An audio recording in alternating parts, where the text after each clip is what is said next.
Bound is an indie platformer that uses dance as its principal form of movement. Hold on to your ballet shoes, Hex, because I feel like we have a new game genre on our hands. But what to call it? An interpretive dance platformer. A third-person ballet game. A jazz-like. I mean, we'll work on it. A prance 'em up. Ooh.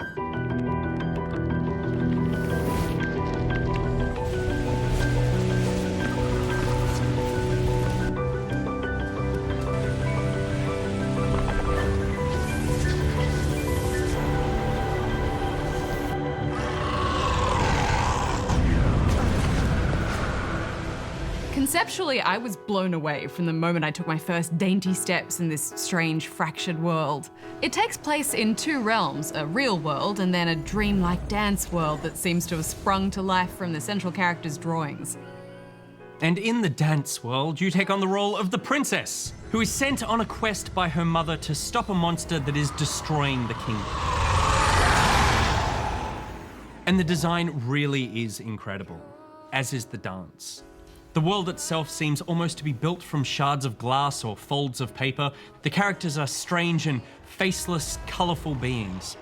I found the choice to present the characters in this way meant I focused less on their appearance and more on the way they moved, and that is the core of the game. Yeah, I mean, I can honestly say I've never seen character movement like this implemented in a game before, and so beautifully. I mean, I would love to see some behind-the-scenes motion capture footage of this because it was just breathtaking.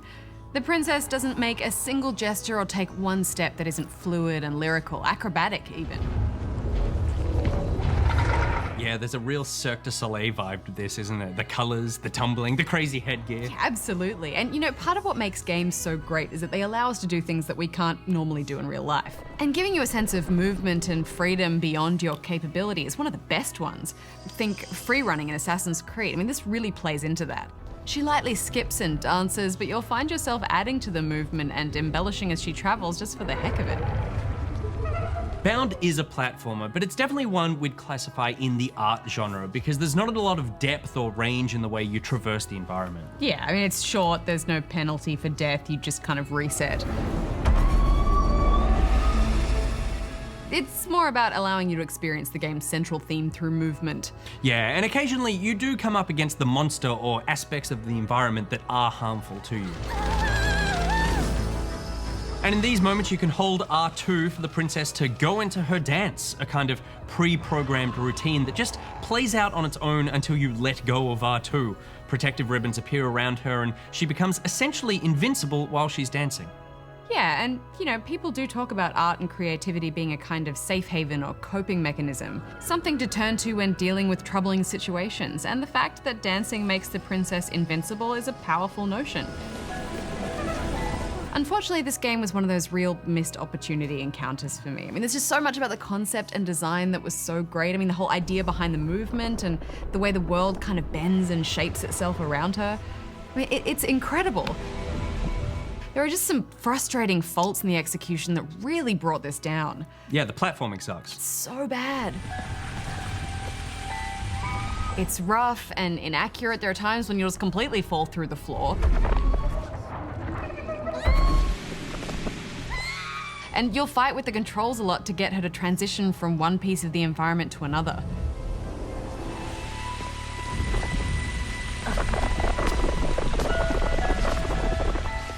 It's really disappointing. Yeah, I agree. And while it is understanding that an indie art piece is going to be a little light on the depth in terms of mechanics, I feel like Bound doesn't actually explore its one mechanic. Dancing isn't required for 80% of the game. When I heard dancing platformer, I was all excited because I thought you would need to string together dance moves to solve tricky platforming sections. You go pirouette, chassé, plie, another dancing word, problem solved!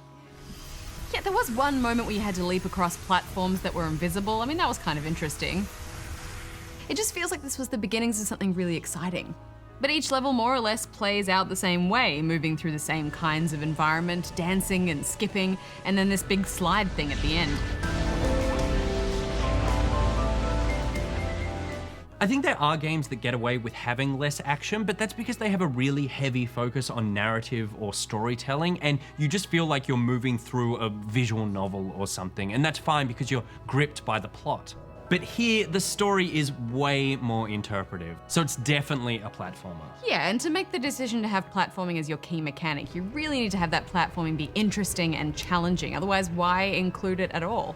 And yeah, I just don't think the story was really strong enough to rest on either.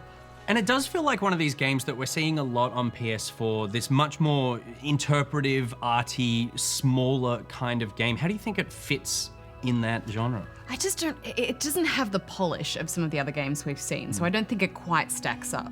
We reference these kinds of games a lot when we talk about, art games, but Journey as an experience was so impactful, not only because it had this really interesting style and interesting gameplay, but there was also this hook where you had someone else in the game with you, that you found an emotional connection with someone. These games that come out since then, they're really beautiful and they're really flowing, stylistic, yeah, but they lack this actual hook of the heart. There was no moment where there was this emotional punch in the game. I just feel like I can't recommend this over other artistic games that we've played before. As a painting, I give it 6 out of 5, but as a game, I give it 1.5. Yeah, I mean, something like Abzu, for example, explores similar ideas of freedom through movement in a unique and mystical setting, but gives you much more room to explore.